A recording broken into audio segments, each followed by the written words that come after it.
Episode 11 Aku bisa melihat segalanya. Kata-kata ini jelas ditujukan kepada Huang Yihu. Tidak bisa lebih jelas lagi. Kedua bos yang datang bersamanya menatap Huang Yihu dengan tatapan aneh. Mereka tidak mengatakan apa-apa, tetapi mata mereka seolah berbicara kepada Huang Yihu. Bukankah kau bos gangster? Apa kau bisa tahan dihina seperti ini? Wajah Huang Yihu memerah karena marah. Ia menyesal hanya membawa satu pengawal kali ini. Xia Feng menghina dan memprovokasinya, tetapi ia tidak bisa mengalahkan Xia Feng. Meskipun kedua bos yang datang bersama mereka juga membawa pengawal, mereka sudah terkejut dengan kemampuan Xia Feng barusan. Belum lagi mereka tidak mendapat perintah dari bos masing-masing.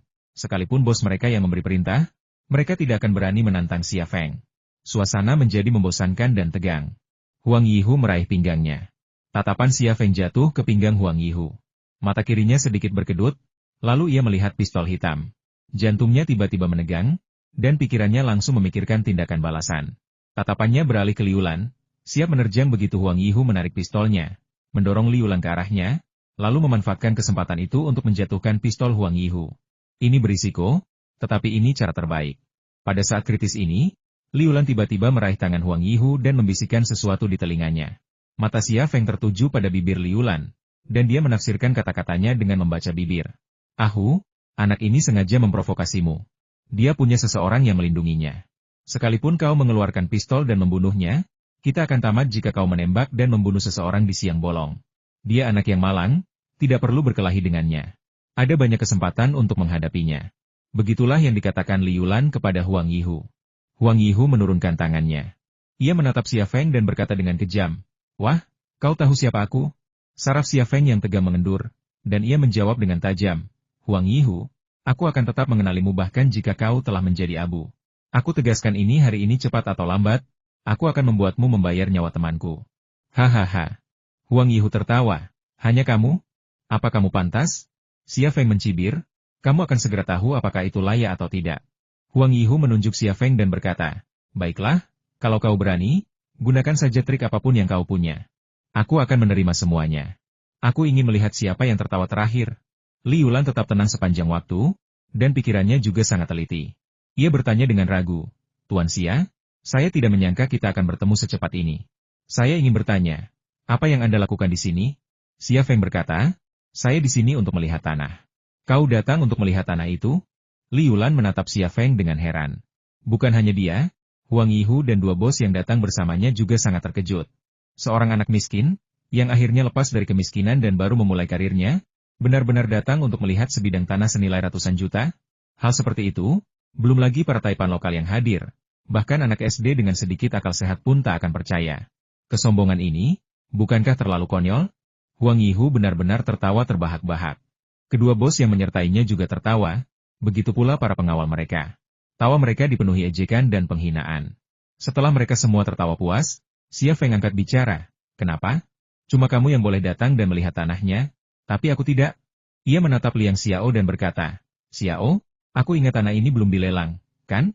Liang Xiao pun setuju dan berkata, "Ya, tanah ini belum dilelang. Siapapun boleh datang dan menawar." Liulan mencibir, "Tuan Xia, jangan bercanda.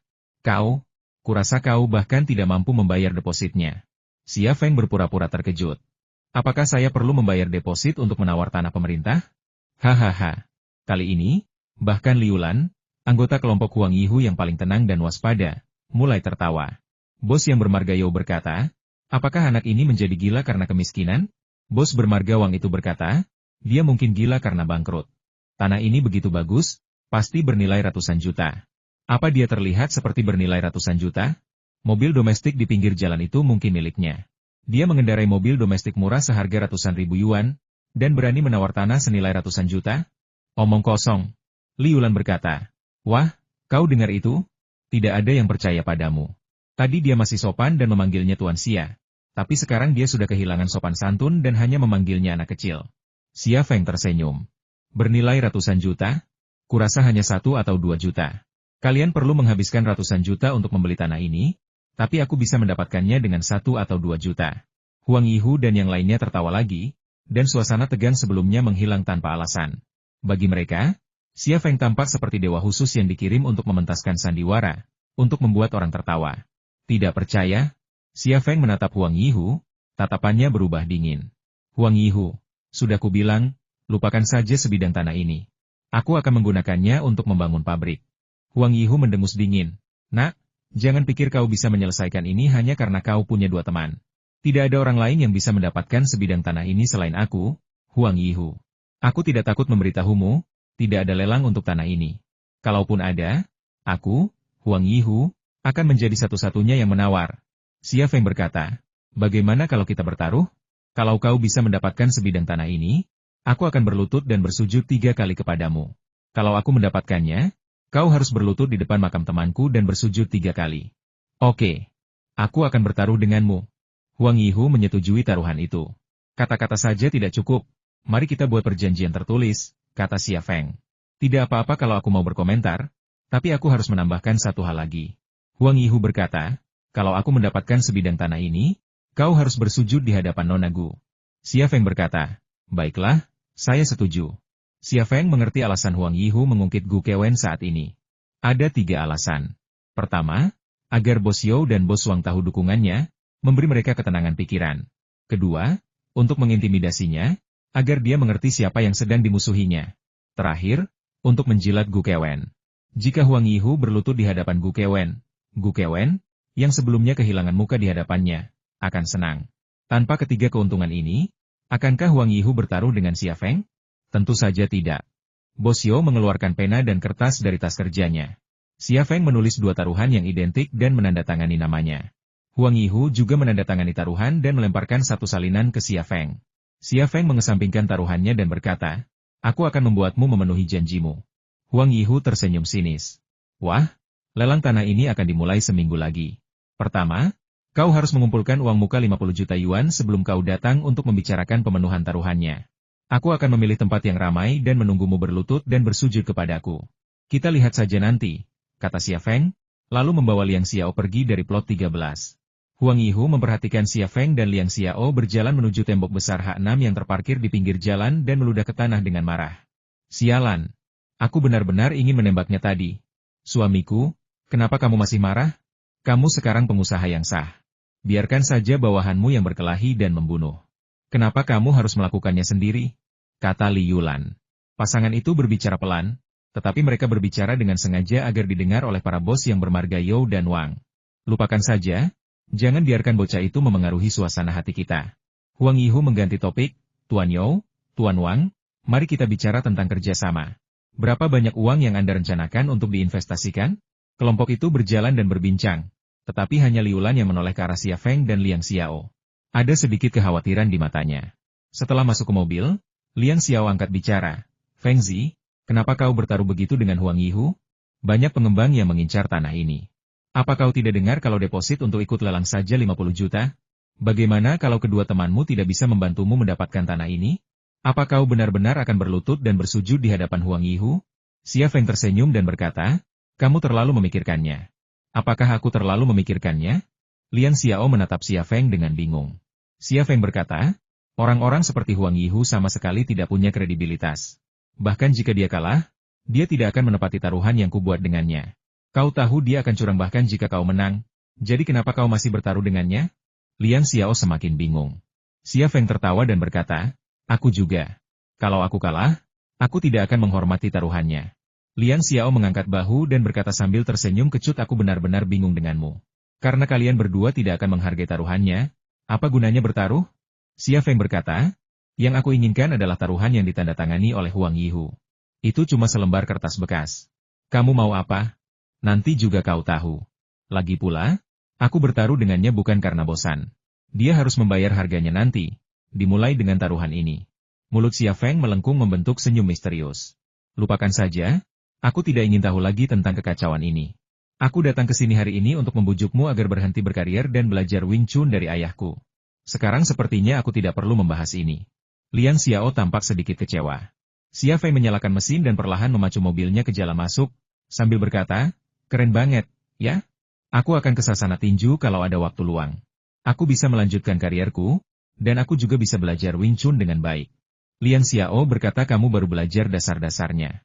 Kamu bahkan belum pernah melihat Wing Chun yang sebenarnya. Xia Feng sedikit terkejut. Bukankah ayahmu yang mengajarimu? Liang Xiao berkata, ayah saya mengajarkan Wing Chun, yang baik untuk memperkuat tubuh. Leluhur saya, Yan Yongchun, adalah pendiri Wing Chun, jadi tentu saja ada beberapa hal yang diwariskan dari generasi ke generasi. Seperti yang Anda ketahui, dunia seni bela diri memiliki aturannya sendiri. Beberapa aliran seni bela diri bahkan diwariskan kepada pria, bukan wanita. Mereka bahkan tidak akan mewariskannya kepada putri mereka sendiri, apalagi murid seperti Anda. Wing Chun leluhur keluargamu, ayahmu bahkan tidak akan mengajarimu? Xia Feng sedikit ragu. Liang Zhenchun hanya punya satu anak perempuan, Liang Xiao. Kalau dia tidak mengajarinya, pasti tidak akan ada orang lain yang bisa mengajarinya, kan? Liang Xiao mengerutkan hidungnya dan berkata, aku tidak akan memberitahumu. Xia Feng tersenyum. Kalau begitu, katakan padaku, bagaimana caranya agar ayahmu mau mengajariku? Liang Xiao berkata, jadilah murid ayahku dan jadilah murid terakhirnya. Dengan begitu, dia bisa mengajarimu Wing Chun yang sesungguhnya. Xia Feng berkata, saya sangat ingin belajar, tetapi jika saya harus memilih antara karir dan belajar Wing Chun, saya pasti akan memilih karir.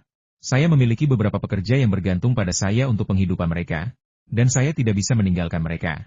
Kau memang suka memikirkan orang lain, tapi jarang memikirkan dirimu sendiri. Mendengar itu, Liang Xiao tersenyum. Tapi justru karena kau orang seperti itu, aku ingin ayahku menerimamu sebagai murid terakhirnya. Kalau kau punya karakter buruk, bahkan jika kau berlutut di hadapan ayahku selama 3 hari 3 malam, dia tidak akan menerimamu. Xia Feng mendesah pelan, baiklah, sampai di sini dulu. Aku tidak akan cukup beruntung untuk menjadi murid terakhir ayahmu di kehidupan ini, jadi aku hanya bisa meluangkan waktu untuk berlatih di sini. Liang Xiao menatap Xia Feng dan terdiam cukup lama sebelum berkata, belum tentu. Jika aku bisa meyakinkan ayahku untuk mengubah prinsip-prinsip tradisionalnya dan membiarkanmu menyeimbangkan kariermu sambil belajar Wing Chun darinya dan menjadi murid terakhirnya, maukah kau menjadi murid ayahku? Xia Feng berpikir sejenak dan berkata, tentu saja aku bersedia. Tuan Liang adalah orang yang terhormat, dan aku akan memperlakukannya seperti ayahku sendiri. Pipi Liang Xiao tiba-tiba memerah, apa yang kamu bicarakan? Xia Feng kemudian menyadari bahwa kata-katanya bisa disalahartikan. Jadi ia menjelaskan, maaf, bukan itu maksudku. Kedua orang tuaku sudah tiada, dan maksudku adalah jika aku menjadi murid Master Liang, aku akan melayaninya seperti ayahku. Baiklah, aku tidak memintamu menjelaskannya, kata Liang Xiao, tapi aku punya satu syarat. Kamu punya kondisi lain? Apa itu? Liang Xiao berkata, kau tahu, aku kembali karena ayahku sudah tua. Aku berhenti dari pekerjaanku di Amerika Serikat. Aku masih menganggur di sini. Kau sedang dalam tahap memulai bisnis dan kau membutuhkan asisten. Bagaimana kalau aku menjadi asisten CEO NU? Asisten presiden? Xia Feng terkekeh. Presiden macam apa aku ini? Betapapun kecilnya Thunder Horse Manufacturing, Anda tetap presidennya. Oke, kamu bilang aku CEO, ya aku CEO. Tapi bukankah tidak adil kalau orang berbakat sepertimu bekerja di pabrik kecilku? Katakan saja apakah kau setuju atau tidak. Aku tidak repot-repot bersikap sopan padamu. Liang Xiao memiliki temperamen yang berani dan lugas seperti seorang wanita yang berlatih bela diri. Xia Feng mengulurkan tangannya, selamat datang di Thunder Horse Manufacturing Company. Tuan Xia, Liang Xiao tersenyum dan berjabat tangan dengan Xia Feng. Xia Feng berkata, jangan panggil aku Presiden Xia. Kedengarannya aneh. Liang Xiao berkata, kamu akan terbiasa nanti. Sebagai manajer perusahaan, kamu harus punya harga diri. Aku asisten presidenmu. Kalau aku memanggilmu Feng Zi, terlepas dari apakah kamu ada di sekitar, orang lain akan menganggapmu tidak punya kemampuan manajemen yang baik. Xia Feng berpikir sejenak. Benar. Baiklah, ayo kita minum. Ceritakan lebih banyak tentang bagaimana atasanmu sebelumnya mengelola perusahaan dan karyawan mereka. Aku benar-benar kurang berpengalaman di bidang ini. Baiklah, adik junior, kata Liang Xiao. Ini adalah pertama kalinya Liang Xiao memanggil Xia Feng adik muda. Menurutnya, keputusan ayahnya, Liang Zhenchun, untuk menerima Xia Feng sebagai murid terakhirnya seolah sudah pasti. Tuan, silakan minum teh. Di sasana tinju, Xia Feng berlutut di tanah dan mengangkat secangkir teh hitam tinggi-tinggi. Liang Zhenchun menyesap tehnya dengan ekspresi serius. Meskipun ekspresinya serius dan formal, secercah kegembiraan tak terelakkan terpancar di dahinya. Bagi seorang seniman bela diri seperti dirinya, murid seperti Xia Feng sungguh langka. Bertemu dengannya adalah murni kebetulan, murni keberuntungan. Tepuk tangan meriah di sasana tinju, dan para murid baru maupun lama bergembira untuk Liang Zhenchun dan Xia Feng. Lu Sheng juga bertepuk tangan, tetapi senyum di wajahnya tanpa sedikit dipaksakan. Liang Xiao memegang piring berisi banyak angpau merah dan membagikannya kepada setiap siswa. Angpau merah itu hanya berisi 100 yuan, tetapi ini adalah adat Foshan, karena dianggap sebagai keberuntungan dan tidak terlalu penting. Liang Xiao juga memberikan Lu Sheng sebuah amplop merah, dan berbisik biksu, Aku tahu kamu sedikit tidak senang, tetapi beberapa hal tidak dapat dipaksakan, tidak apa-apa jika kamu sudah mengetahuinya. Lu Sheng berkata, aku baik-baik saja. Xia Feng lebih baik dariku. Dia baru belajar Wing Chun beberapa hari, sementara aku sudah beberapa tahun, tapi aku tak bisa mengalahkannya.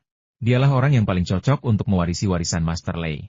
Aku jarang mengaku kalah, tapi Xia Feng salah satunya. Baiklah, aku senang kau berpikir begitu. Liang Xiao tersenyum. Xia Feng bersujud 3 kali kepada Liang Zhengchun, lalu memanggil, Tuan. Liang Zhengchun meletakkan cangkir tehnya dan membantu Xia Feng berdiri. Senyum di wajahnya tak bisa disembunyikan lagi. Ia berkata sambil tersenyum, guru ingin menyampaikan sesuatu kepadamu. Jadilah orang baik dan lakukanlah hal-hal baik. Xia Feng mengangguk, saya akan mengingatnya, guru.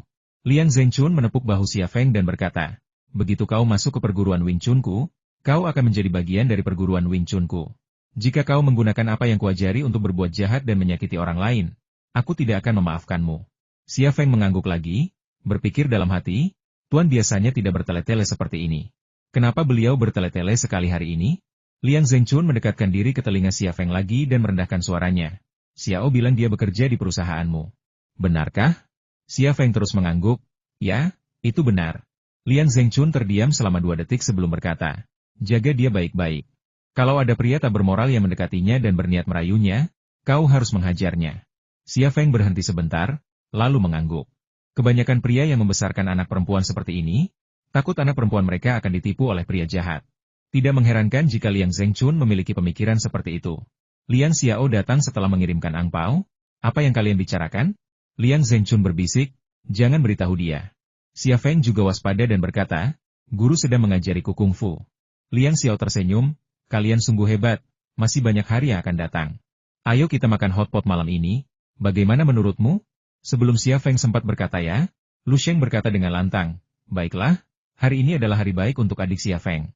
Kita biarkan adik Xia Feng yang mentraktir kita, ya? Oke. Para siswa mengikutinya. Xia Feng tersenyum dan berkata, baiklah, aku yang traktir, jadi jangan sungkan-sungkan, semuanya. Nikmati saja makanan dan minumannya. Terdengar tawa di sasana tinju.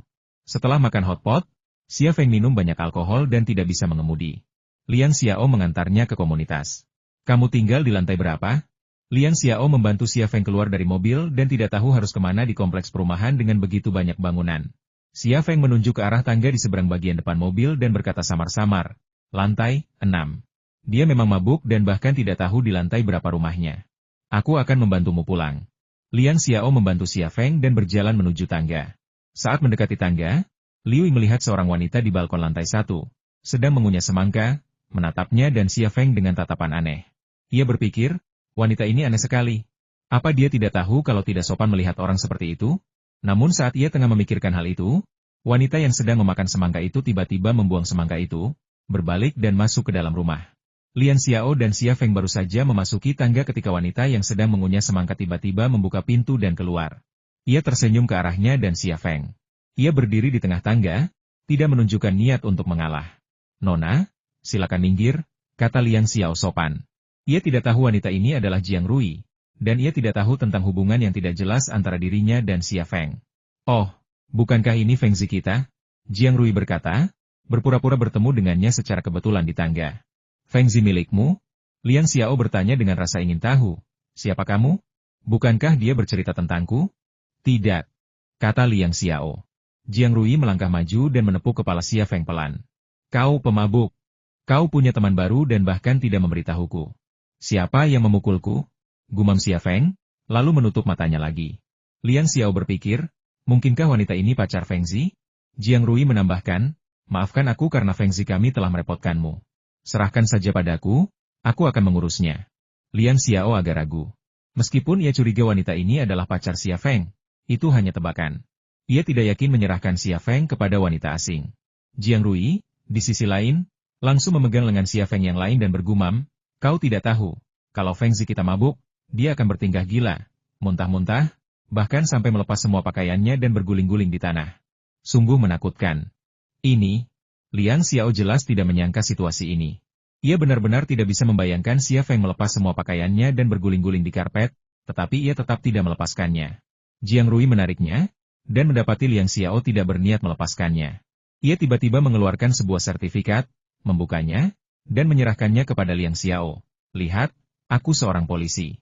Kau seharusnya percaya padaku sekarang, kan? Liang Xiao kemudian menyadari bahwa Jiang Rui sebenarnya adalah seorang polisi, dan kepala kantor polisi distrik. Kekhawatirannya langsung sirna, dan ia akhirnya melepaskan tangannya. Baiklah, aku serahkan dia padamu. Tolong beritahu dia bahwa aku telah mengambil mobilnya dan aku akan menjemputnya besok pagi. Jiang Rui mengulurkan tangannya dan berkata, berikan aku kunci mobil dan naik taksi kembali. Liang Xiao tertegun sejenak, tetapi akhirnya menyerahkan kunci mobil kepada Jiang Rui, lalu pergi dengan perasaan tertekan. Siapa bilang dia kepala kantor polisi? Jiang Rui tidak membantu Xia Feng naik ke atas, tetapi langsung masuk ke rumahnya. Begitulah cara dia menculik Xia Feng. Jiang Rui mendudukkan Xia Feng di sofa ruang tamu dan menepuk wajahnya pelan. Siapa wanita itu? Jangan berisik, tidurlah. Xia Feng bahkan tidak ingin membuka matanya. HMPH. Jiang Rui mengulurkan tangan dan mencubit pinggang Xia Feng lagi. Dasar playboy. Kau punya kekasih masa kecil yang luar biasa. Tapi kau masih saja hidup berfoya-foya di luar sana. Apa bagusnya wanita berkaki panjang itu? Mendengkur, mendengkur. Xia Feng mulai mendengkur. Tidur nyenyak sekali. Dasar bajingan tak berperasaan. Jiang Rui mengumpatnya, tetapi senyumnya tetap tersungging di wajahnya. Ia bersandar di bahu Xia Feng dan bergumam dalam hati, kau jahat sekali. Kau mabuk dan masuk rumah orang untuk membuat masalah. Apa yang ingin kau lakukan? Mendengkur, mendengkur. Xia Feng terus mendengkur. Tangan Jiang Rui meraba-raba tubuh Xia Feng. Pipinya semakin memerah. Dulu kamu kurus sekali. Pantatmu kosong melompong, tapi sekarang kamu begitu kuat. Kenapa kamu begitu kuat? Apa kamu mau merayuku? Aku tidak akan tergoda. Xia Feng sama sekali tidak merasakan gerakan tangan Zi di tubuhnya. Ia benar-benar tertidur. Jiang Rui bermain sebentar lalu berdiri. Lupakan saja, aku akan menyiapkan air mandi untukmu lalu membantumu mandi. Sebelum pergi, ia mengulurkan tangan dan mencubit paha Xia Feng. Kau di luar sana hidup berfoya-foya, dan aku masih begitu baik padamu.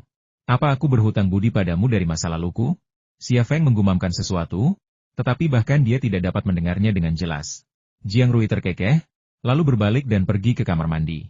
Terdengar suara air mengalir dari kamar mandi, dan suara Direktur Jiang yang sedang bernyanyi, Little Apple. Namun, tepat pada saat itu, pintu rumahnya tiba-tiba terbuka, dan seorang wanita berjaket masuk. Ia meraih Xia Feng yang sedang berbaring di sofa, lalu berjongkok, menariknya, dan menggendong Xia Feng di pundaknya lalu berjalan pergi. Pintu tertutup kembali tanpa suara, seluruh proses memakan waktu kurang dari 15 detik. Kamu adalah apel kecilku. Jiang Rui keluar dari kamar mandi, matanya tertuju pada sofa, dan dia tiba-tiba tertegun. Di mana dia? Setelah tertegun sejenak, dia bergegas keluar, naik ke atas, dan mengetuk pintu kamar Xia Feng. Di dalam ruangan, wanita yang mengenakan jaket anti-angin menyemprotkan alat penyemprot 2 kali ke lubang hidung Xia Feng. Acu! Xia Feng bersin keras lalu membuka matanya. Feng Zi, Feng Zi. Suara Jiang Rui datang dari luar pintu. Xia Feng menggelengkan kepalanya kuat-kuat, lalu melihat Long Bing berdiri di depannya. Feng Zi, kamu di rumah? Suara Jiang Rui terdengar cemas. Xia Feng sepertinya teringat sesuatu, dan dia menjawab, aku di rumah. Ada yang bisa kubantu? Aku ingin putus denganmu. Suara Jiang Rui terdengar, diikuti suara seseorang turun dari tangga. Xia Feng tersenyum kecut. Jiang Rui telah memutuskan persahabatan mereka dengannya tak kurang dari 100 kali sejak mereka kecil, tetapi tak sekalipun ia benar-benar melakukannya. Ia mengenalnya terlalu baik, seperti ia mengenal telapak tangannya sendiri. Setelah terdiam cukup lama, Xia Feng bertanya, mengapa kamu ada di sini? Laksanakan misinya, kata Long Bing. Xia Feng tertegun sejenak. Menjalankan misi? Apa ada hubungannya denganku? Long Bing mengangguk. Aku juga terkejut target misiku kali ini adalah kamu. Xia Feng bertanya, apa sebenarnya yang terjadi? Long Bing duduk dan menatap Xia Feng. Awalnya, aku tidak bisa memberitahumu ini, tapi, kurasa tidak apa-apa. Grup industri Shenzhou telah menyerahkan laporan yang menyebutkanmu. Kau telah memproduksi beberapa komponen yang sangat penting untuk grup industri Shenzhou, dan mereka yakin kau dapat meningkatkan peralatan mesin biasa ke tingkat yang lebih tinggi di Eropa dan Amerika. Masalah ini ditangani dengan sangat serius, dan mereka telah memintaku untuk menyelidiki semua hal tentangmu. Xia Feng terkejut dengan kemunculan Long Bing yang tiba-tiba, tetapi setelah Long Bing menjelaskan tujuannya, ia tidak terkejut lagi. Kolaborasinya dengan Shenzhou Industrial Group, meskipun terkesan sebagai kemitraan antara kedua perusahaan, sebenarnya merupakan kolaborasi pribadi antara dirinya dan Shenzhou Industrial Group. Ia menyadari betul betapa pentingnya dirinya bagi Shenzhou Industrial Group di lingkungan yang terisolasi secara teknologi saat ini. sehingga ia yakin dapat menggunakan perintah tersebut untuk mengamankan lahan bagi Shenzhou Industrial Group.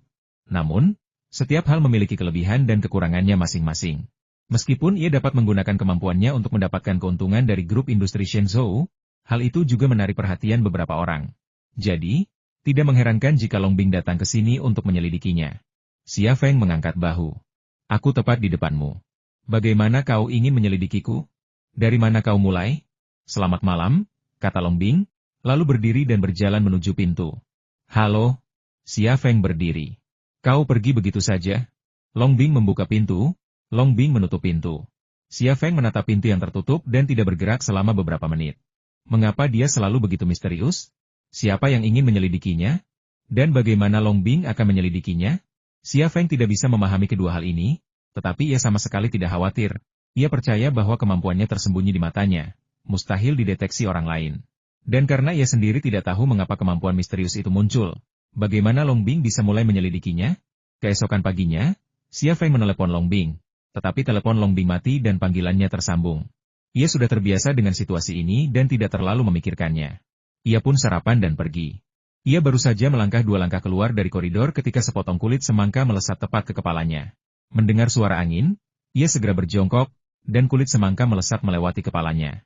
Ia menoleh dan melihat Jiang Rui berdiri di balkon. Jiang Rui tampak marah dan mengambil sepotong kulit semangka lalu melemparkannya ke arahnya lagi. Xia Feng melompat menjauh dan berkata, Rui, apa yang kau lakukan? Ini masih pagi sekali. Apa aku memprovokasimu? Kau tidak memprovokasiku, tapi aku senang memukulmu. Apa yang bisa kau lakukan? Jiang Rui melambaikan tangannya, dan potongan kulit semangka ketiga melayang ke arahnya. Kali ini, tangannya meleset, dan kulit semangka itu menghantam dinding di sampingnya, memercikan jus semangka ke wajah dan dadanya. Dadanya yang seputih salju, jus semangka merah, sangat menarik perhatian. Xia Feng tertawa dan berkata, lihat, jika kamu melakukan hal-hal buruk, Tuhan akan menghukummu. Apa pedulimu? Jiang Rui berhenti melempar kulit semangka. Ia bertanya ragu-ragu, siapa wanita itu tadi malam?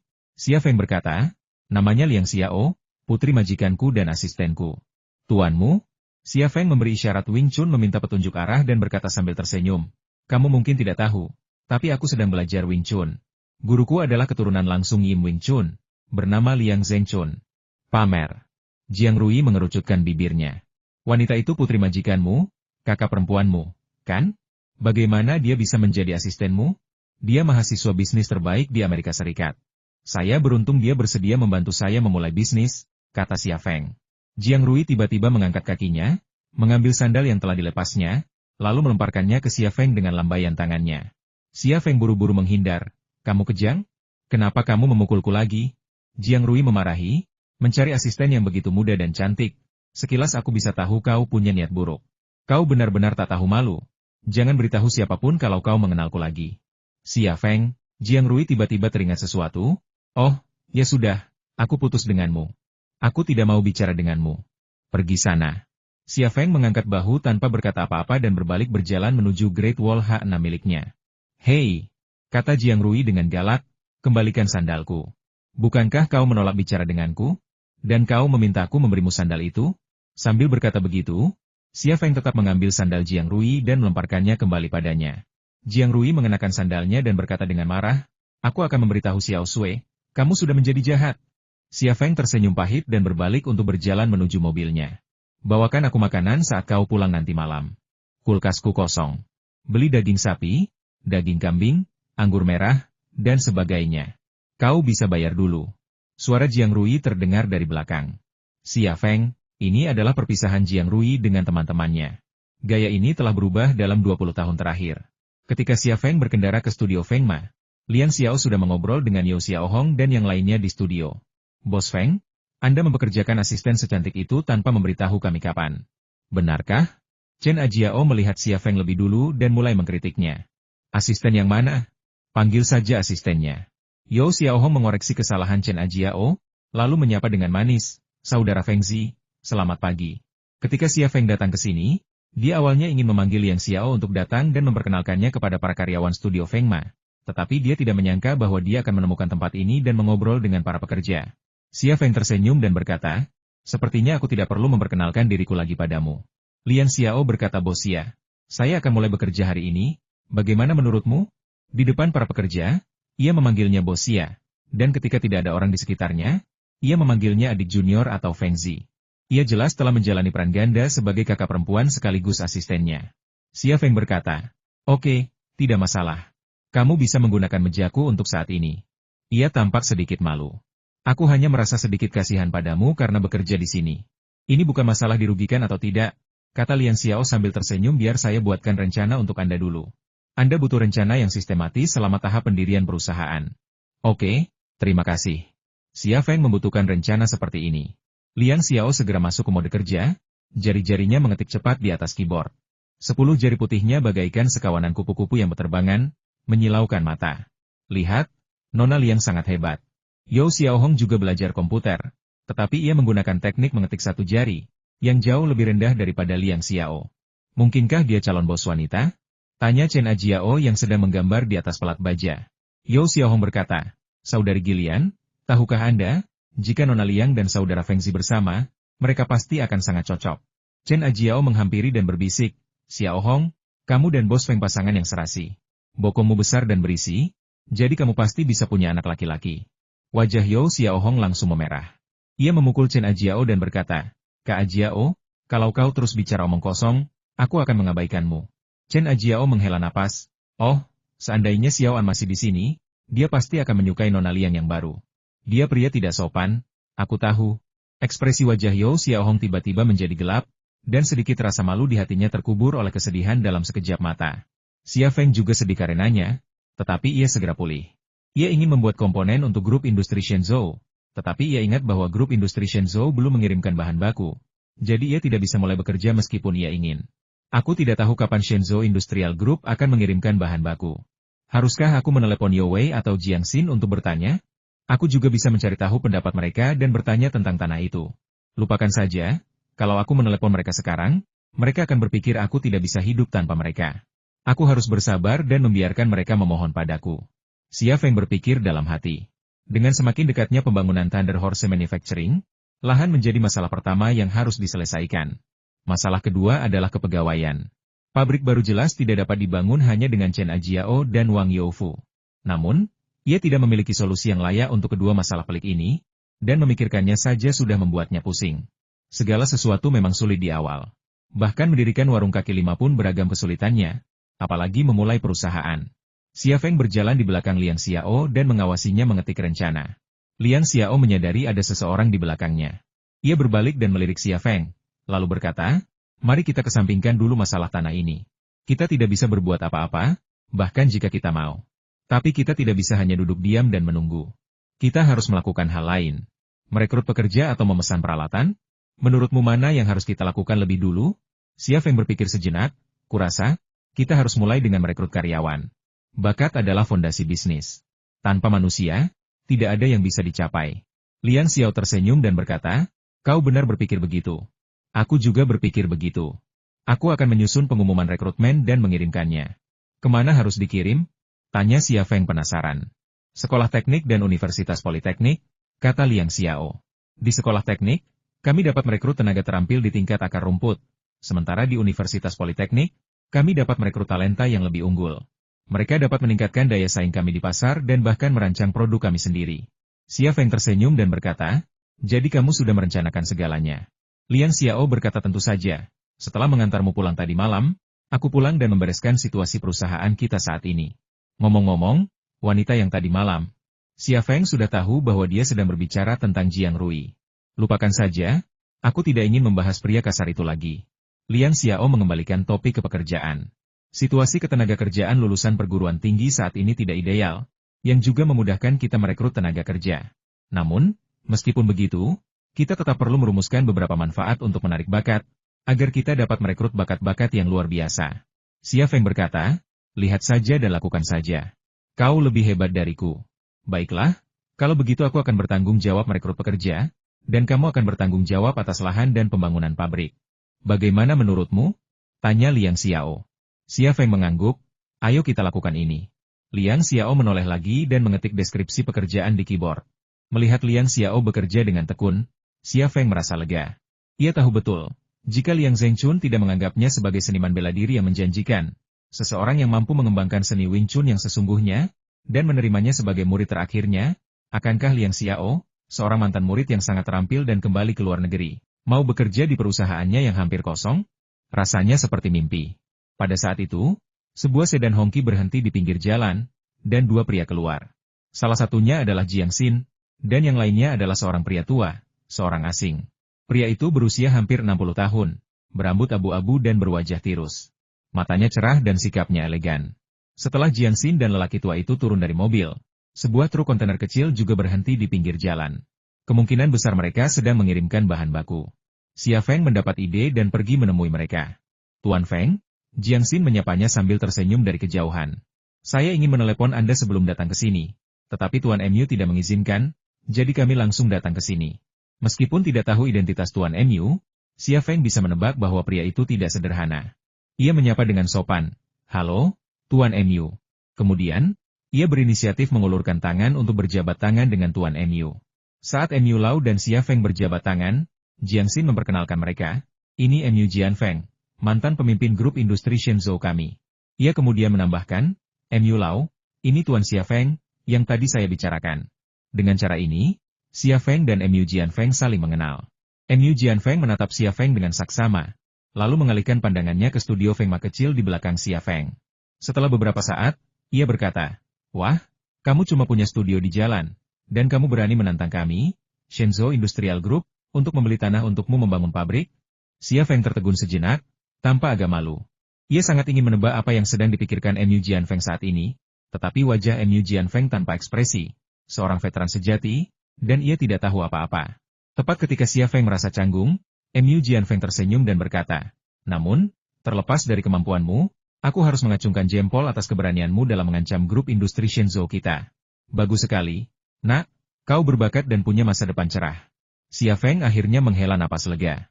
"Tuan MU, Anda terlalu baik." Seorang pemilik toko kecil yang bermitra dengan perusahaan milik negara, bahkan mengancam akan mengakhiri kemitraan dengan imbalan tanah dan pabrik, sungguh membutuhkan keberanian dan ketegasan yang luar biasa. MU Jian Feng mengagumi kepribadian dan kemampuan Xia Feng. Itulah sebabnya ia ada di sana. Pada saat ini, Jiang Xin mendekati Xia Feng dan berbisik, "Tuan Xia, tahukah Anda siapa dia?" "Bos kami." Baru saat itulah Xia Feng mengetahui identitas MU Jian Feng, yang membuatnya terkejut dan membuatnya tak bisa berkata-kata. Pada saat ini, Liang Xiao juga menyadari kedatangan MU Jian Feng dan Jiang Xin. Ia samar-samar menebak sesuatu dan mengikuti mereka keluar. "Tuan Xia, bisakah Anda melihat dokumen rekrutmen ini?" Liang Xiao secara khusus menyerahkan dokumen rekrutmen yang baru saja dicetaknya kepada Xia Feng untuk dibaca. Xia Feng sangat memahami pikiran Liang Xiao. Ia tersenyum dan berkata, "Tuan MU, Tuan Jiang, perkenalkan. Ini asisten saya, Liang Xiao." Liang Xiao mengikutinya dan membungkuk. "Halo, Tuan MU. Halo, Tuan Jiang." Alih-alih berjabat tangan secara langsung, membungkuk merupakan etika yang tinggi di tempat kerja. Jiang Xin berkata dengan sopan, "Halo, Nona Liang. Saya ingin tahu Anda lulusan universitas mana dan jurusan apa?" Liang Xiao berkata, "Saya kuliah dan lulus dari Universitas Harvard di Amerika Serikat, jurusan manajemen bisnis. Saya pernah bekerja di perusahaan e-commerce di Amerika Serikat dan juga di perusahaan modal Ventura." Ia dengan sederhana dan murah hati menceritakan riwayat hidupnya. Lalu tersenyum lagi. "Sekarang saya bekerja untuk Presiden Xia." Setelah mendengar apa yang dikatakannya, MU Jian Feng dan Xia Feng tak kuasa menahan diri untuk bertukar pandang terkejut. Mereka tahu betul bahwa lulusan manajemen bisnis dari Universitas Harvard sangat dicari di Amerika Serikat, dan terlebih lagi di Tiongkok. Jika ia mau, ia pasti bisa bekerja di perusahaan publik, dengan gaji tahunan mulai dari 500.000. Namun, orang berbakat seperti itu justru memilih untuk mengikuti jejak Xia Feng, yang juga seorang wirausaha. Xia Feng memperhatikan reaksi Jiang Xin dan MU Jian Feng, dan merasa sangat bangga. "Nona Liang, jika saya memberi Anda gaji tahunan sebesar 500.000, apakah Anda bersedia bekerja di perusahaan kami?" tanya MU Jian Feng. Senyum Xia Feng membeku di wajahnya. Ia berpikir, ada apa dengan si tua MU ini? Kalaupun dia ingin mencuri orang, seharusnya dia melakukannya di belakangku, kan? Dia benar-benar memintaku mencuri orang saat aku masih di sini? Apa dia benar-benar mengabaikanku? Atau memang tidak berniat membantuku mendapatkan sebidang tanah itu? Untuk sesaat, hati Xia Feng dipenuhi dengan spekulasi dan kekhawatiran. Pada saat ini, Liang Xiao berkata, "Terima kasih atas kebaikan Anda, Tuan MU. Saya lebih suka tinggal di Leima Manufacturing daripada di perusahaan industri Shenzhou Anda." "Hah? MU Jianfeng tampak sangat tertarik. Nona Liang, beritahu saya alasannya. Liang Xiao berkata, meskipun perusahaan Anda besar dan gaji yang ditawarkan sangat besar, itu hanya keuntungan sementara. Bertahan di Thunder Horse Manufacturing akan memberi saya ruang yang lebih besar untuk berkembang. Penghasilan saya saat ini memang tidak mencapai 500.000 yuan setahun, tetapi pasti akan lebih dari itu di masa mendatang. Ini karena pendapatan. Alasan lainnya adalah prospek. Thunder Horse Manufacturing memiliki prospek yang sangat bagus, yang tidak sebanding dengan perusahaan biasa. Anda harus mengakui ini, kalau tidak, Anda tidak akan berada di sini, kan? Kalimat ini tepat sasaran. Jika Xiafeng dan Leima Manufacturing milik Xiafeng bukan satu-satunya perusahaan di seluruh Tiongkok yang mampu memproses komponen ultra presisi yang mereka butuhkan, akankah MU Jianfeng dan Jiangxin muncul di sini? Luar biasa. Ini sama sekali tidak mudah. Anak muda zaman sekarang jauh lebih cakap daripada kita dulu. MU Jianfeng terkekeh dan berkata, Nona Liang, saya hanya bercanda. Silakan saja. Baik, Tuan MU. Liang Xiao berbalik dan pergi. Xiafeng menghentikannya dan menyerahkan dokumen rekrutmen. Urus saja. Tak perlu tanya. Liang Xiao mengangguk dan berjalan masuk ke studio Feng Ma sambil membawa dokumen rekrutmen. Para karyawan studio Feng Ma memandang MU Jianfeng dan Jiangxin di luar dengan rasa ingin tahu, saling berbisik. Setelah Liang Xiao masuk, ia memberi isyarat agar mereka mengalihkan pandangan dan melanjutkan pekerjaan. Mereka kemudian berhenti berbicara dan mulai bekerja. Sebagai asisten Xiafeng, pangkatnya jelas lebih tinggi daripada mereka, jadi ia harus mendengarkan apa yang dikatakan Xiafeng. Para karyawan di Lei Emas Studio tidak semuanya berpendidikan tinggi, tetapi mereka memiliki satu keunggulan, mereka tahu siapa bosnya, dan mereka akan selalu melakukan apapun yang diperintahkan bos.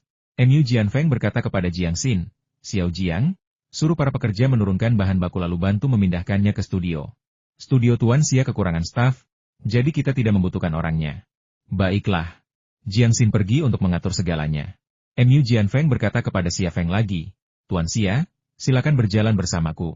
Xiafeng sudah mengantisipasi momen ini, jadi dia berkata, baiklah, ayo jalan-jalan saja. Seorang lelaki tua dan seorang anak lelaki berjalan di sepanjang trotoar, mengobrol sambil berjalan. Tuan Xia, tujuan utama kunjungan saya kali ini bukan untuk membantu Anda mendapatkan sebidang tanah itu. Tahukah Anda tanah apa itu?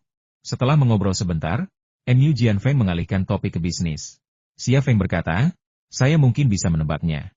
Tuan MU datang ke Haizu kali ini untuk mencari tahu apakah saya bisa meningkatkan peralatan mesin biasa menjadi yang paling canggih yang setara dengan peralatan mesin di negara-negara maju di Eropa dan Amerika, kan? Tebakan yang bagus. Karena tebakanmu sudah tepat, bisakah kau memberiku jawaban yang bisa menenangkanku? MU Jianfeng berhenti dan menatap langsung ke mata Xiafeng, seolah ingin melihat semua rahasia Xiafeng. Xiafeng berkata, saya sudah memberitahu Tuan Youwei dan Tuan Jiangxin bahwa saya bisa melakukannya. Tetapi prasyaratnya adalah pergi ke luar negeri dan melihat cetak biru serta produk aslinya. Tidak masalah. Kamu bisa pergi ke luar negeri kapan saja. Kami juga punya saluran untuk melihat cetak biru dan peralatan mesin tercanggih. Kapan kamu akan pergi ke luar negeri? Xiafeng berkata, setelah perusahaan dibangun. Mata MU Jianfeng berkilat tidak senang. Tuan Xia, apakah Anda benar-benar ingin kami membantu Anda mendapatkan sebidang tanah itu? Xiafeng mengangguk. Baiklah, aku hanya meminta satu hal ini. Aku tidak akan meminta apapun lagi mulai sekarang. MU Jianfeng melangkah maju lagi. Tuan Xia, ini adalah bantuan yang sulit untuk Anda. Xiafeng terdiam, berpikir dalam hati, aku harus membantu meskipun aku tidak mau. Berapa banyak uang yang kamu miliki sekarang? Totalnya 6.400.000. Apa? MU Jianfeng menatap Xiafeng dengan heran. Kamu hanya punya sekitar 6 juta. Dan kamu benar-benar ingin kami membantumu membeli tanah senilai ratusan juta? Apa kamu bercanda? Nada bicara MU Jianfeng tiba-tiba berubah masam, tetapi kesabaran Xiafeng tetap tak tergoyahkan. Ia berkata dengan tenang, ya, hanya sekitar 6 juta. Aku perlu menggunakan uang ini untuk membangun pabrik, menambah peralatan, merekrut pekerja, dan sebagainya. Aku berharap setiap sen yang kumiliki sekarang bernilai 10.000. MU Jianfeng mencibir, kukira kau punya uang, setidaknya 70 atau 80 juta, mungkin lebih. Kami bisa meminjamkanmu sedikit, lalu menggunakan koneksi administratif kami untuk mengambil alih tanah itu untuk keperluan khusus. Tapi sekarang kau bilang kau hanya butuh 6 juta, dan uang ini akan digunakan untuk membangun pabrik, membeli peralatan, dan bahkan merekrut pekerja. Anak muda, apa kau mencoba mengolok-olokku, orang tua ini? Nada bicara MU Jianfeng semakin keras, dan emosi Xiafeng berangsur-angsur naik. Ia juga mencibir, Tuan MU, jika ini terjadi 5 atau 6 tahun dari sekarang, saya tidak perlu meminta bantuan Anda. Saya benar-benar tidak punya uang sekarang. Saya akan menggunakan keuntungan dari kerja sama kita di masa mendatang untuk melakukan ini hari ini. Kau membuatnya terdengar seringan sumbu lilin. Anak muda, aku harus mengingatkanmu bahwa tanah yang kau inginkan itu bernilai ratusan juta. Mu Jianfeng berkata terus terang. Kalau kau tidak punya uang sebanyak itu, kenapa kau ngotot memilih tanah itu? Kau bisa saja memilih beberapa hektar di daerah terpencil seharga 1 juta. Beri aku penjelasan. Xia Feng mengerutkan kening. Apakah kau pikir aku memerasmu? Mu Jianfeng berkata.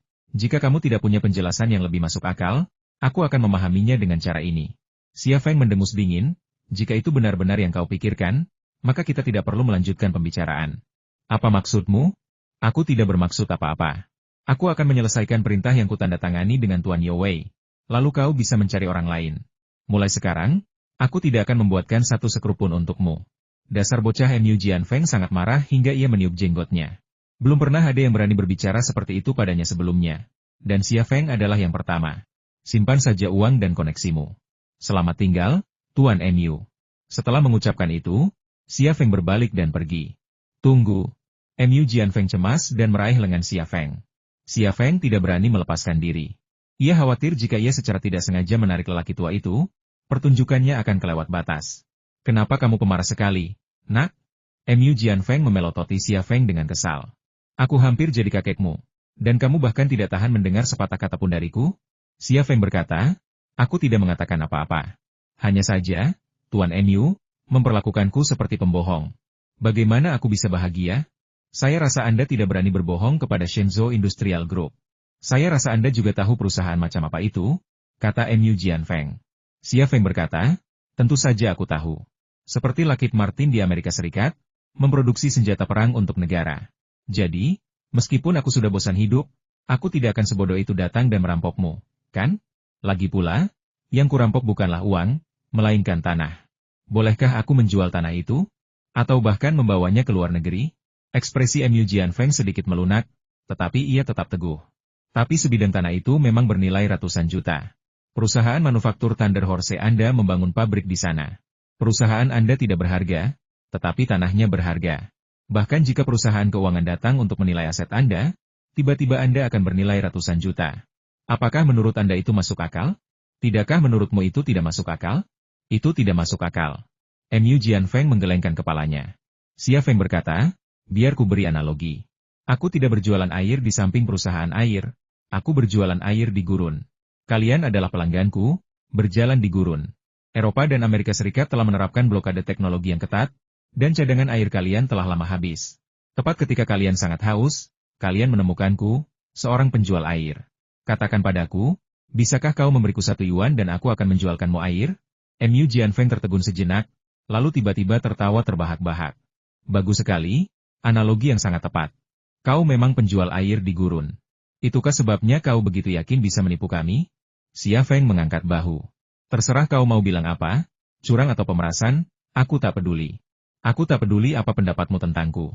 Aku hanya ingin membangun pabrik di tanah itu. Mu Jianfeng menghela napas dan berjalan kembali.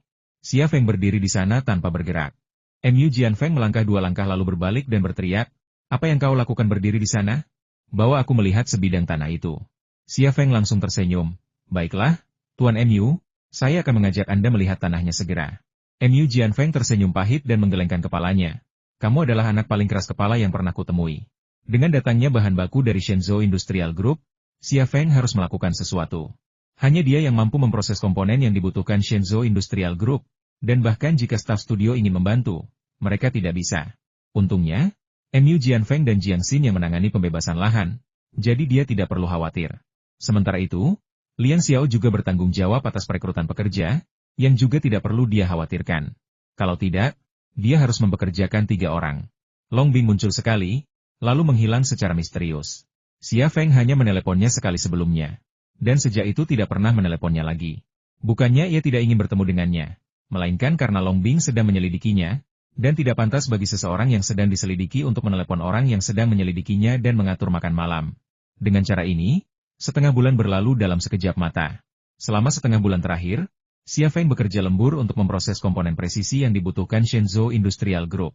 Kecuali Yao Xiaohong yang tinggal di studio, ia adalah orang pertama yang tiba di studio setiap hari dan orang terakhir yang pulang. Setelah 2 minggu yang sibuk, Pesanan yang awalnya kami tanda tangani dengan Yowei akhirnya selesai. Sama seperti sebelumnya, kami memproses suku cadang untuk Dongfang Heavy Industries. Kali ini pesanan selesai lebih cepat dari jadwal dan dengan kualitas yang sangat baik. Dalam 2 minggu terakhir, Liang Xiao juga telah membuat beberapa kemajuan. Selama periode ini, ia mengunjungi beberapa sekolah teknik dan menandatangani kontrak dengan hampir 100 teknisi yang lulus. Tidak ada pabrik, tidak ada asrama, tetapi itu tidak menghentikannya untuk mencapai hal ini.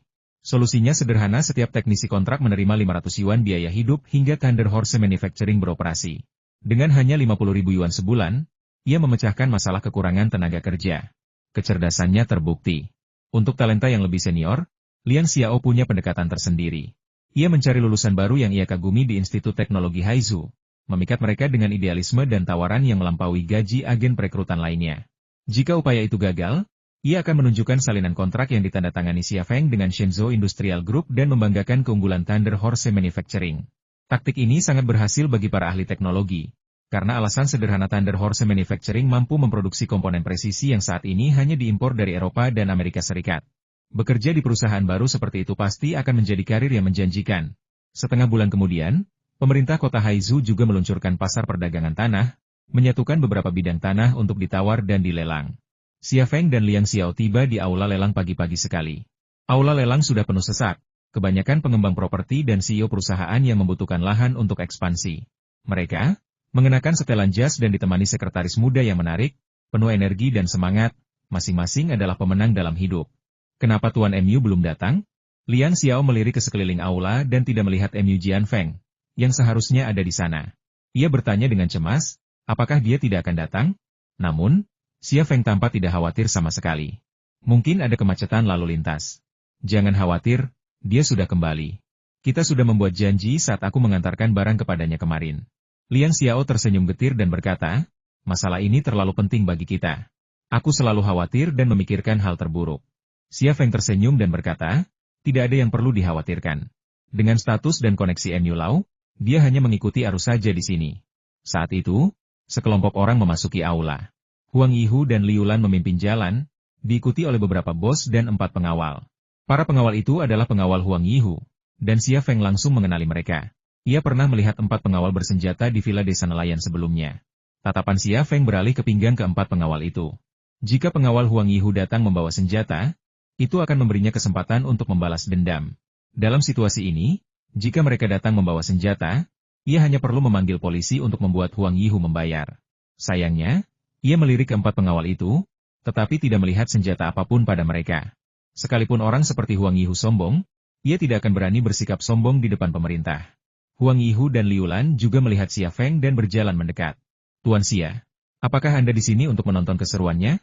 Tanya Liulan sinis. Saya baru saja bertanya ke kantor pendaftaran, dan mereka bilang tidak ada seorang pun yang bernama Xia Feng yang membayar deposit. Huang Yihu juga berkata dengan nada sarkastis, bos. Orang yang bahkan tidak mampu membayar deposit 50 juta disebut bos? Xia Feng berkata, saya sungguh tidak mampu membayar deposit 50 juta, karena saya tidak menipu atau mencurangi orang.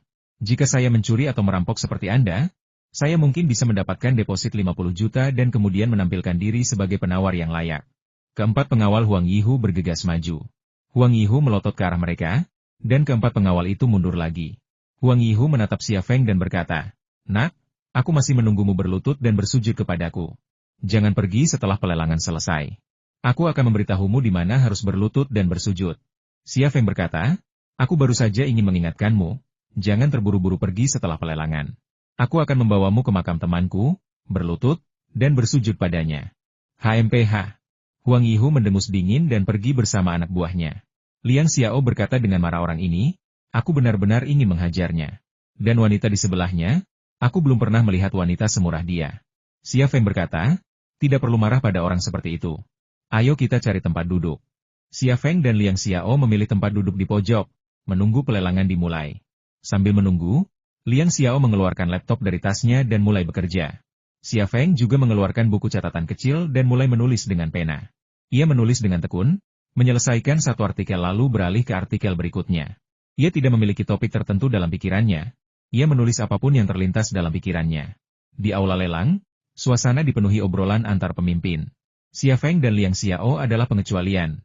Mereka sibuk mengerjakan tugas masing-masing dengan tenang dan penuh perhatian, tanpa memperhatikan orang-orang dan kejadian di sekitar mereka. Pada suatu saat, Liang Xiao melirik Xia Feng dan buku catatan kecil di tangannya. Melihat isi buku catatan yang berantakan, ia bertanya dengan rasa ingin tahu, "Apa yang kamu tulis?"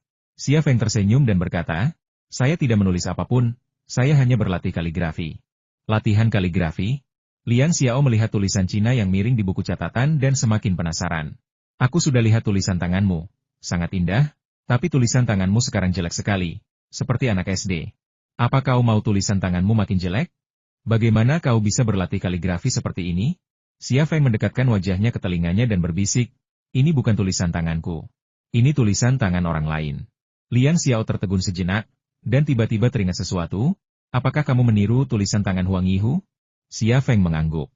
Ia memang telah berlatih meniru tulisan tangan Huang Yihu.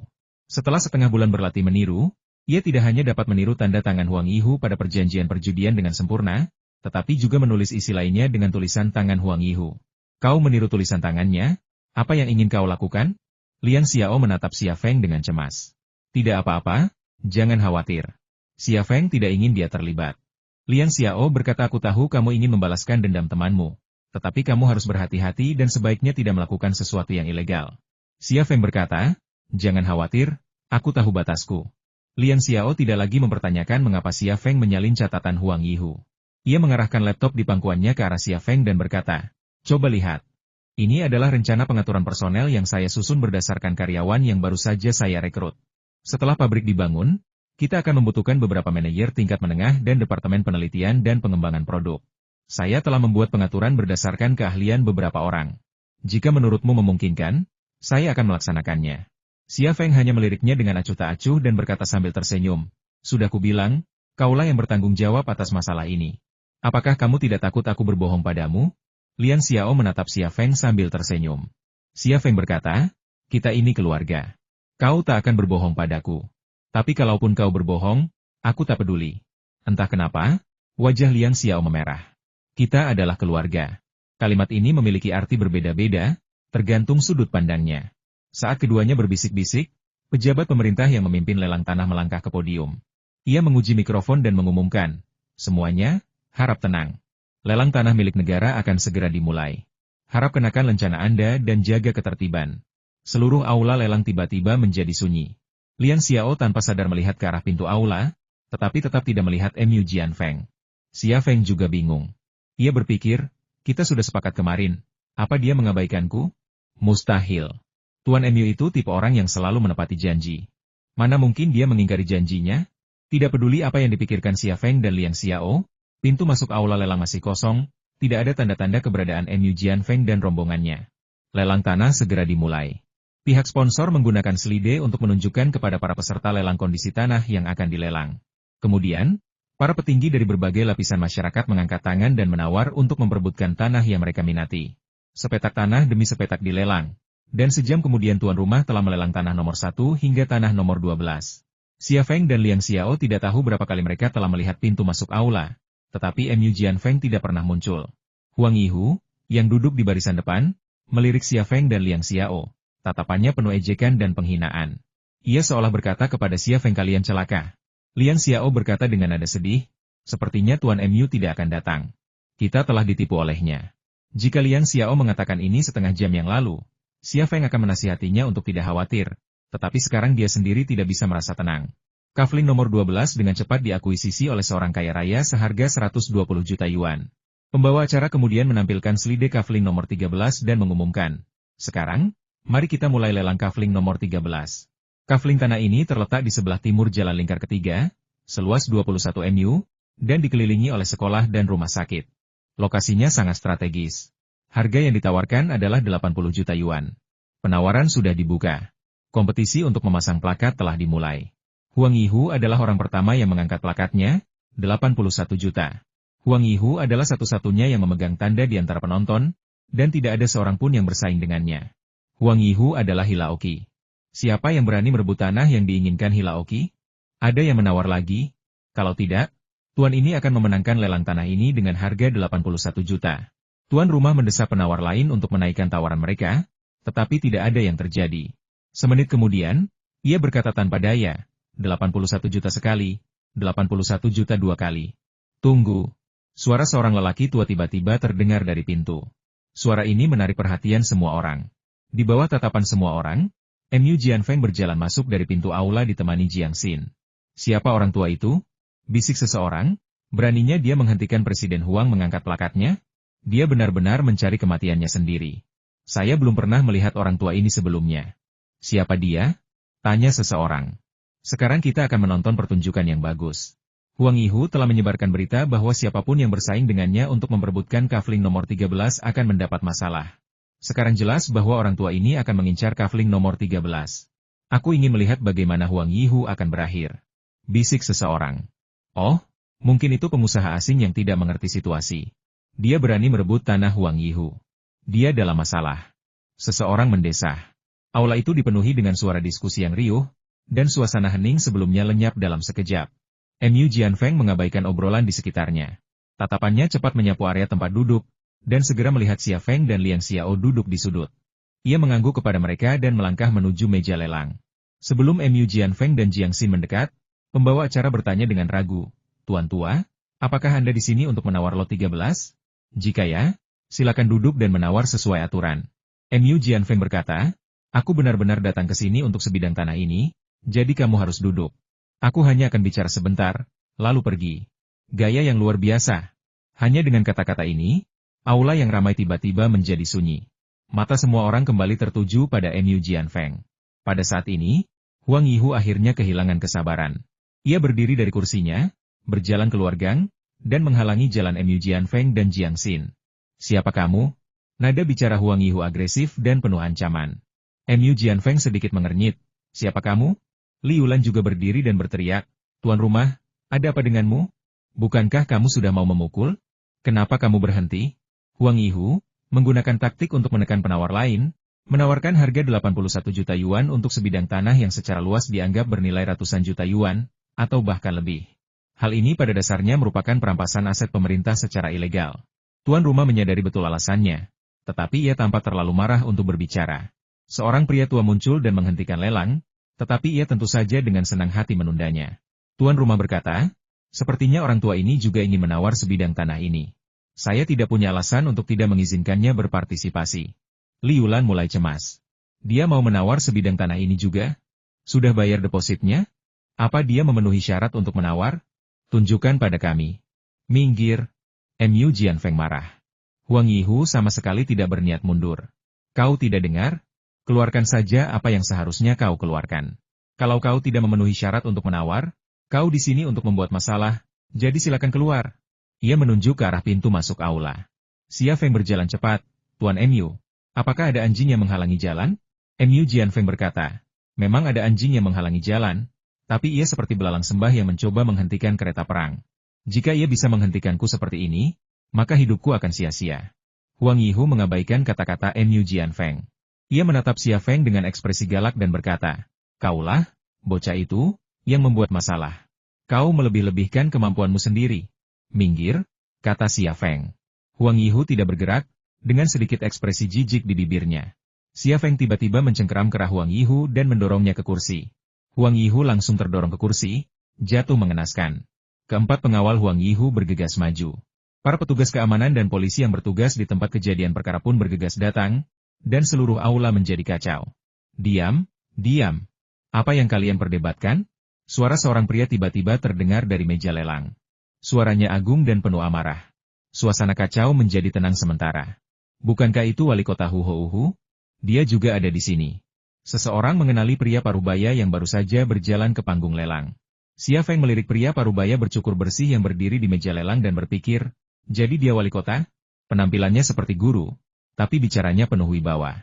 Huang Yihu bangkit dari kursinya, mengamuk, tetapi ia tak berani bertindak gegabah di depan Huhou, jadi ia harus menahannya. Namun, tatapan matanya saat menatap Xia Feng dipenuhi niat membunuh, seolah ingin menusuknya berkali-kali. "Tuan Mu, saya sangat menyesal," kata Huhou ke mikrofon. "Saya terlambat karena ada urusan mendesak dan tidak bisa datang lebih awal." Mu Jianfeng lalu berjalan menuju meja lelang, tersenyum dan berkata, "Aku juga baru sampai. Kota Haizu Mu ramai sekali, macetnya parah." Huhou dan Mu Jianfeng berjabat tangan di atas panggung, dan suasana terlihat sangat ramah dan sopan. Namun, pemandangan di bawah panggung sangat berbeda. Hampir semua orang menebak identitas Mu Jianfeng. Dan beberapa orang juga mulai menebak siapa pemuda yang baru saja menjatuhkan Huang Yitu ke kursi. Wah, siapa dia? Melihat wali kota Huhou dan Mu Jianfeng berjabat tangan dengan hangat, Huang Yihu akhirnya merasa bersalah dan sedikit malu. Xia Feng mencibir. Kenapa? Kamu tidak begitu sombong tadi? Apa kamu takut sekarang? Takut? Kata Huang Yihu. Aku, Huang Yihu, tidak pernah tahu cara menulis kata takut. Apakah Hilaoki tidak tahu cara menulis kata takut? Kata Xia Feng. Kamu akan mati. Nada bicara Huang Yihu penuh ancaman. Xia Feng tersenyum dan berkata, tentu saja aku akan mati, tapi aku pasti akan mati setelahmu. Hari-harimu sudah dihitung. Pada saat ini, Mu Jianfeng di atas panggung berjalan ke mikrofon, membuka dokumen yang diserahkan Jiang Xing kepadanya, dan perlahan membacakan. Karena lokasi khusus tanah di nomor 13 di kota Haizhou, lelang untuk sementara dibatalkan. Tanah ini telah diambil alih oleh Shenzhou Industrial Group untuk pembangunan perusahaan manufaktur yang terkait dengan konstruksi pertahanan nasional. Seluruh hadirin terdiam. Siapa yang bisa menghentikan perusahaan-perusahaan besar milik negara untuk mengakuisisi tanah dengan alasan ini? Belum lagi Huang Yihu, bahkan keluarga Gu harus minggir. Mu Jianfeng bahkan belum selesai membaca dokumen itu ketika wajah Huang Yihu dan Li Yulan memucat. Untuk sebidang tanah ini, pasangan itu telah berselisih dengan beberapa pemilik tanah Haizhou dan menginvestasikan sejumlah besar uang di muka. Mereka mengira investasi ini akan menghasilkan keuntungan besar, tetapi sekarang semuanya terasa sia-sia. Huang Yihu dan Li Yulan sama-sama menatap Xia Feng. Yang paling ingin dilakukan pasangan itu sekarang mungkin adalah memakan daging Xia Feng dan meminum darahnya. Xia Feng, di sisi lain, tampak santai. Ia tersenyum dan berkata, Bos Huang, jangan lupakan taruhan kita. Aku masih menunggu untuk membawanya ke makam temanku untuk berlutut dan bersujud kepadanya. Gigi Huang Yihu bergemeletup. Pada saat ini, Mu Jianfeng selesai membaca dokumen itu dan menambahkan ke mikrofon. Tuan Xia, silakan kemari. Xia Feng mengikutinya. Liang Xiao mengikuti Xia Feng 2 langkah, lalu mengerutkan kening dan berkata dengan canggung, Bos Xia, silakan ke sana. Saya mau ke kamar mandi. Silakan, lalu datang ke sini, kata Xia Feng. Liang Xiao berjalan menuju kamar mandi. Huang Yihu tiba-tiba mengedipkan mata kepada keempat pengawalnya, dan keempat pengawalnya mengikutinya. Xia Feng melangkah ke atas panggung dan menyapa mereka dengan sopan. Halo, Tuan Mu. Halo, Wali Kota Hu. Ada kabar? Mu Jianfeng tersenyum dan berkata, Xiao Hu, kamu harus berbicara dengannya. Hu Hou menyerahkan sebuah tas dokumen tebal kepada Xia Feng dan berkata, ini sertifikat hak guna lahan nomor 13. Sekarang milikmu. Nanti, pergilah ke kantor pertanahan dan bayar biaya 1 juta. Setelah itu, kamu bisa membangun pabrik di tanah itu. Xia Feng berhasil membeli tanah senilai ratusan juta dengan harga 1 juta. Terima kasih Tuan Mu, terima kasih Wali Kota Hu. Xia Feng sangat gembira. Mu Jianfeng tersenyum dan berkata, kenapa harus terima kasih?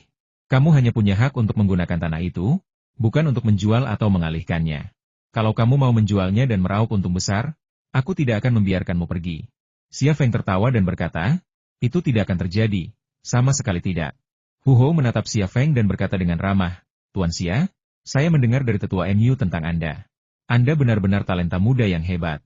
Ketika tetua Mu pertama kali menghubungi saya tentang sebidang tanah ini, saya sebenarnya tidak setuju.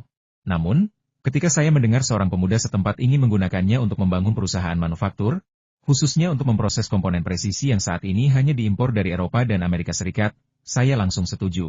Saya pernah mempertimbangkan bahwa jika saya menjual tanah ini kepada pengembang untuk membangun gedung, itu hanya akan menghasilkan sedikit pendapatan finansial. Tetapi jika saya memberikannya kepada Anda untuk membangun pabrik, itu akan membawa manfaat yang berkelanjutan. Saya sangat optimis tentang Anda, anak muda. Bekerja keraslah dan berusahalah untuk mengembangkan perusahaan Anda menjadi perusahaan kelas dunia. Kata-kata ini penuh dengan energi positif, dan Xia Feng sangat tersentuh.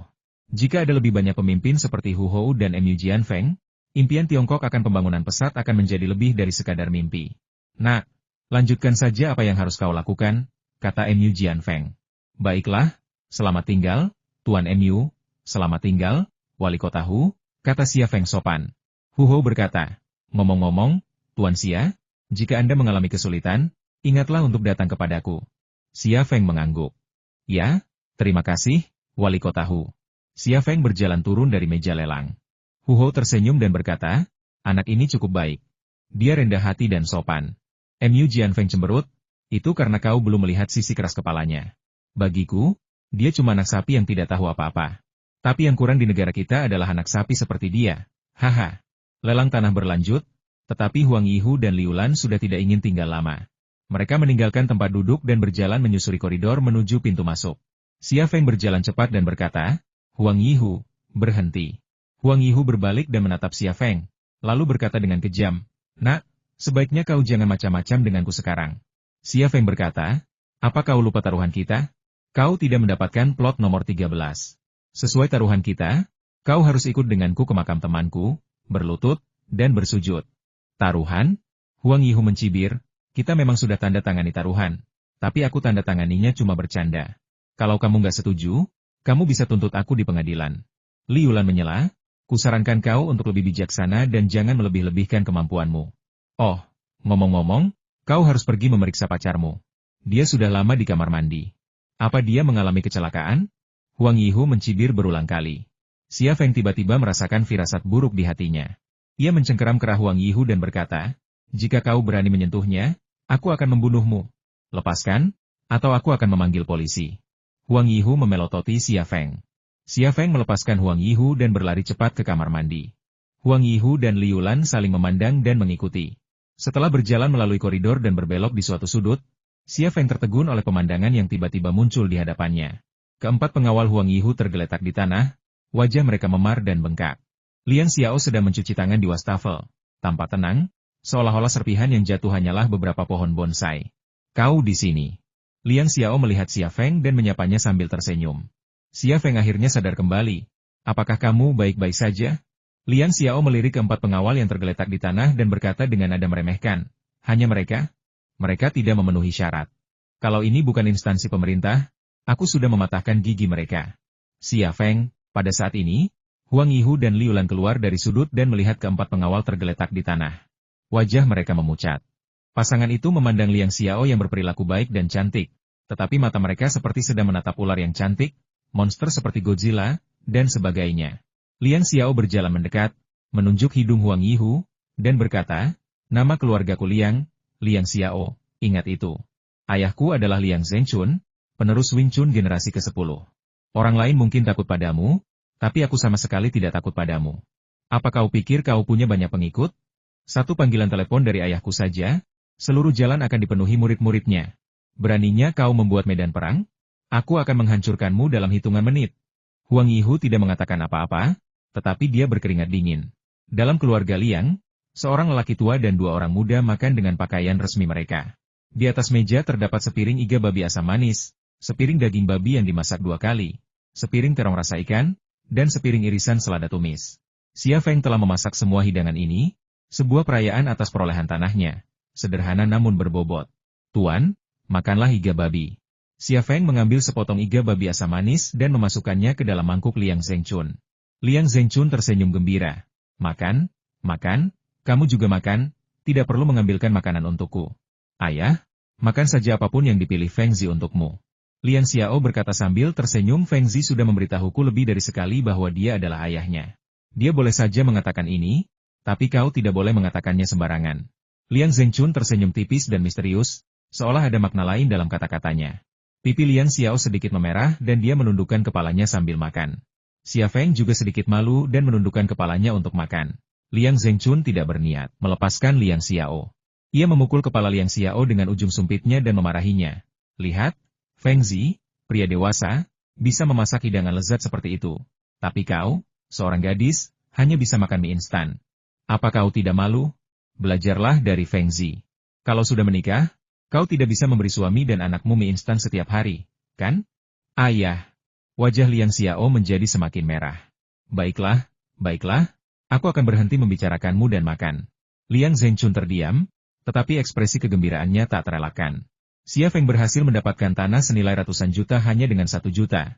Sebuah fakta yang membuatnya, sebagai tuannya, merasa sangat bangga. Setelah makan malam, Liang Xiao berinisiatif mencuci piring. Liang Zhenchun juga memanggil Xia Feng ke ruang kerjanya. Ini sebenarnya pertama kalinya Xia Feng mengunjungi rumah Liang Zhenchun, dan ia takjub dengan koleksi buku di ruang kerja Liang Zhenchun. Ia melihat deretan rak yang penuh dengan buku. Tak hanya buku bela diri, tetapi juga buku ilmu pengetahuan alam, sastra klasik, dan banyak lagi koleksi yang sungguh lengkap. Xia Feng berkata, Tuan, Anda sangat suka membaca. Lain kali saya akan membawakan Anda beberapa buku bagus. Liang Zhengchun tersenyum dan berkata, baiklah. Saat aku tidak berlatih bela diri, aku membaca buku, menulis, menggambar, atau semacamnya. Membaca itu bagus, dan kamu harus membaca lebih banyak buku. Buku bisa mengajarkanmu pengetahuan dan cara menjadi orang baik. Xia Feng berkata, aku ingat itu. Liang Zhengchun menepuk bahu Xia Feng dan berkata, guru tidak memanggilmu ke sini untuk mengajarkan prinsip-prinsip ini. Kurasa sudah waktunya untuk mengajarkanmu sesuatu. Xia Feng tiba-tiba menjadi bersemangat, dia tahu bahwa Liang Zhengchun akan mengajarinya keterampilan unik Wing Chun. Setiap pria Tiongkok tampaknya memiliki impian kungfu, tetapi hanya sedikit yang pernah melihat kungfu sungguhan, apalagi menguasainya. Dengan kesempatan seperti itu di hadapannya, bagaimana mungkin Xia Feng tidak bersemangat? Ia merasa seolah-olah baru saja selesai menonton hero yang dibintangi Jet Li dan bermimpi menjadi murid seorang guru bela diri, ketika guru tersebut muncul di hadapannya dan menawarkan bimbingan. Rasanya sungguh hebat. Feng Zi, bagaimana kamu memahami konsep dantian? Liang Zhengchun tidak mengajarkan tinju, tetapi mengajukan pertanyaan aneh seperti itu. Xia Feng berpikir sejenak, lalu menyentuh dahinya dengan canggung. Guru, saya hanya pernah melihat deskripsi dantian di novel-novel bela diri. Itu tempat penyimpanan energi internal, kan? Liang Zhengchun menggelengkan kepalanya, lalu mengulurkan jari dan mengetuk dahi, jantung, dan pusar Xia Feng. Akhirnya, ia berkata, kemanapun yang kutunjuk adalah dantian.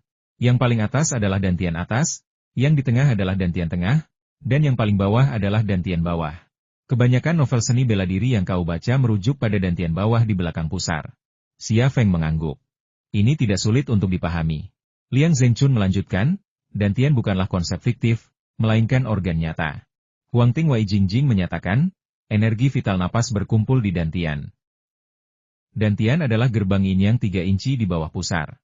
Orang biasa menggunakannya untuk melahirkan anak, sementara penganut Tao menggunakannya untuk melahirkan tubuh mereka sendiri. Apakah Anda mengerti maksudnya? Xia Feng diam-diam memahami hal ini, tetapi akhirnya menggelengkan kepalanya. Pengetahuannya tentang seni bela diri terlalu sedikit. Liang Zhengchun tersenyum. Sebenarnya sangat sederhana. Dantian adalah organ untuk mengolah qi dan menjaga kesehatan. Jika Anda mengolahnya, ia akan membuat Anda kuat dan berdaya, serta memungkinkan Anda menguasai segalanya. Jika Anda mengabaikannya, ia akan seperti otot-otot yang mengecil di tubuh manusia, perlahan-lahan layu. Para ahli tahu dalam pemeliharaan kesehatan dapat hidup hingga 140 atau 150 tahun dan tetap lincah dan berpikiran tajam. Ini adalah manifestasi dari prinsip ini. Xia Feng sepertinya mengerti, tapi tidak sepenuhnya.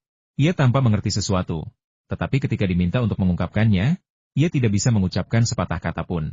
Liang Zhengchun menambahkan hirup dan simpan qi, murnikan qi, dan ubah menjadi roh. Roh adalah roh sekaligus energi. Xia Feng tersenyum getir. Guru, pengetahuan ini terlalu mendalam. Saya tidak memahaminya. Liang Zhengchun berkata, sangat sederhana. Latihan bela diri adalah tentang mengembangkan jiwa, energi, dan pikiran. Kekuatan fisik adalah yang kedua. Kuasai ritme dan rahasia pernapasan Anda, dan raih harmoni dengan jiwa Anda. Maka Anda akan mendapatkan kekuatan yang lebih besar, yang dikenal sebagai kekuatan internal dalam novel bela diri. Kali ini Xia Feng tampak sedikit lebih mengerti, tetapi kepalanya masih kacau. Lihat. Liang Zhengchun berjalan ke arah dinding tanpa persiapan apapun. Ia hanya menarik napas dan tiba-tiba meninju dinding itu. Boom! Dengan suara teredam, bekas tinju dangkal tiba-tiba muncul di dinding. Xia Feng tercengang, karena Liang Zhengchun tidak menabrak dinding lumpur, melainkan dinding penahan beban yang terbuat dari beton.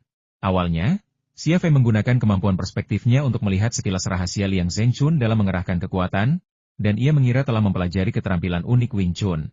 Namun, setelah Liang Zhengchun memamerkan keahliannya, ia menyadari bahwa ia sebenarnya adalah seekor katak di dalam sumur saat itu. Tuan, kau sungguh kuat.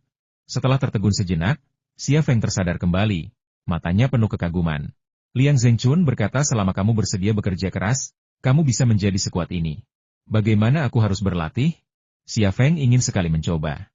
Liang Zhengchun berjalan ke meja dan dengan santai mengambil selembar kertas nasi bertulis kaligrafi tebal. Ia menyerahkannya kepada Xia Feng. Lihatlah. Ingat apa isinya dan beritahu aku. Aku akan mengajarimu cara memulainya. Xia Feng melihatnya dan berkata, Guru, saya akan mengingat ini. Ah, Liang Zhengchun bertanya dengan heran. Secepat itu? Xia Feng tersenyum dan berkata, kalau kau tidak percaya, aku akan membacakannya untukmu. Ia berdeham dan membacakan kata demi kata. Tarik napas seperti ikan paus yang sedang minum air, hembuskan napas seperti angin yang meniup pasir. Xia Feng memang telah menghafalkannya kata demi kata, dan Liang Zhenchun merasa senang. Kau memang pemuda yang menjanjikan. Baiklah, aku akan mengajarimu dasar-dasarnya sekarang. Jangan pulang malam ini. Temui Xiao nanti dan minta dia berlatih denganmu. Dia bisa memberimu bimbingan. Xia Feng mengangguk. Baiklah, aku tidak akan kembali. Xia Sue pergi ke Kyoto untuk belajar dan tidak ada seorang pun di rumah. Jadi tidak ada bedanya apakah Xia Feng kembali atau tidak. Liang Zhenchun mengajari Xia Feng teknik unik Wing Chun di ruang kerjanya. Ini adalah rahasia yang diwariskan turun-temurun dari generasi ke generasi keluarga Yim Wing Chun, dengan sejarah berabad-abad dan kerja keras 10 generasi. Kini, Xia Feng telah menjadi generasi ke-11. 1 jam kemudian, Xia Feng meninggalkan ruang kerja Liang Zhenchun dan menemukan Liang Xiao. Liang Xiao sedang menyiapkan kamar tamu untuk Xia Feng. Xia Feng melihat piyama wanita di tempat tidur dan sandal wanita di bawah tempat tidur. Ia terdiam. Xiao, ini. Liang Xiao berkata secara terbuka, milikku. Milikmu? Xia Feng tak percaya melihat Liang Xiao tidur dengan piyamanya di tempat tidurnya. Liang Xiao tersenyum dan berkata, ayahku tidak pernah memakai piyama, dan dia tidak punya sandal tambahan, jadi kamu cukup memakainya untuk 1 malam saja.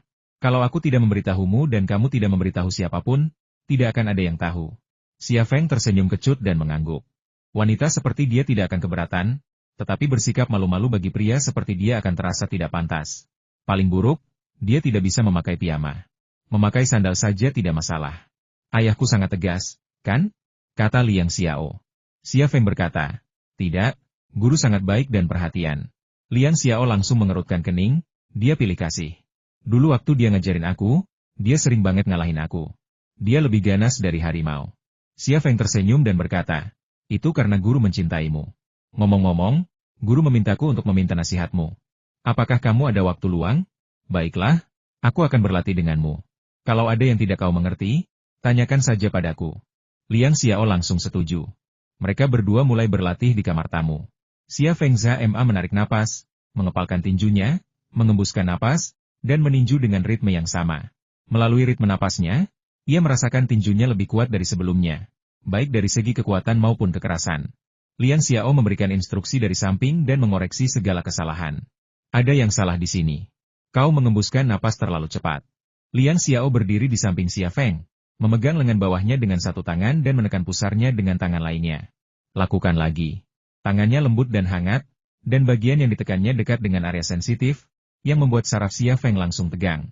Liang Xiao tidak menyadari perubahan Xia Feng. Ia dengan lembut menekan perut bagian bawah Xia Feng dengan tangan kecilnya dan mendesaknya. Tarik napas, apa yang kau lakukan? Xia Feng menarik napas cepat, lalu mengembuskan napas dan meninju. Namun, yang ada di benaknya hanyalah wajah cantik Liang Xiao, area dadanya yang indah, dan lekuk pinggulnya. Ia menutup mata dengan gugup, takut mata kirinya akan melakukan kesalahan. Liang Xiao berjalan ke depannya lagi, dan dengan lembut menekan perut bagian bawahnya dengan tangan satunya. Sekali lagi. Reaksi Xia Feng menjadi lambat dan gerakannya menjadi kaku. Seolah menyadari sesuatu, tatapan Liang Xiao tiba-tiba tertuju sedikit ke bawah. Wajahnya langsung memerah, lalu ia berjalan memutar di belakang Xia Feng, berpura-pura tenang dan berkata, baiklah, itu, lakukan saja seperti sebelumnya. Xia Feng sangat malu, tetapi ia tak bisa menahannya.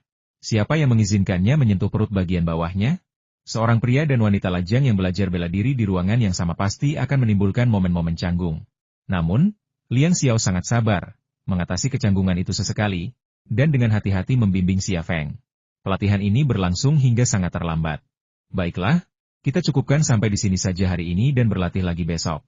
Liang Xiao juga berkeringat karena kelelahan.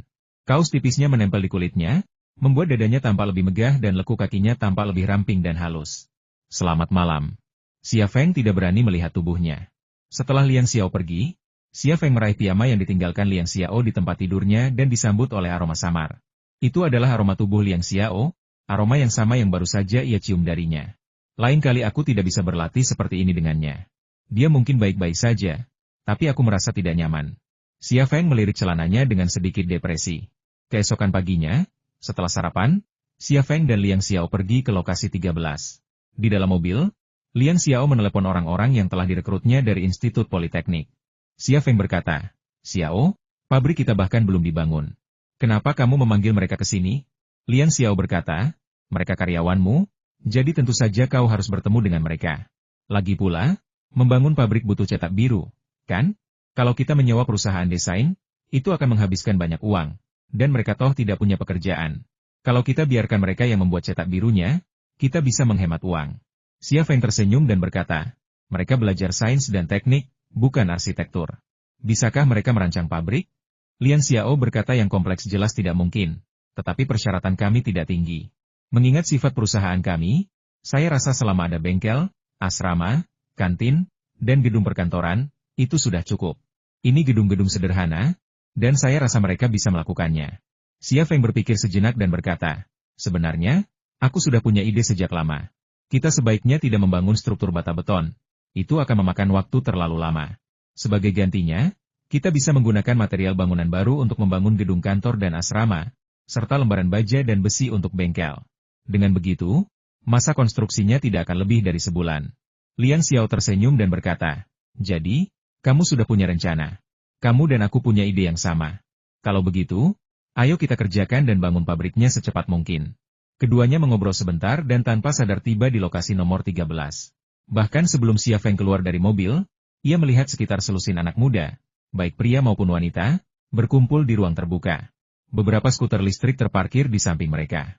Mereka tampaknya datang dengan skuter listrik. Di perkotaan, skuter listrik seringkali datang lebih dulu daripada mobil.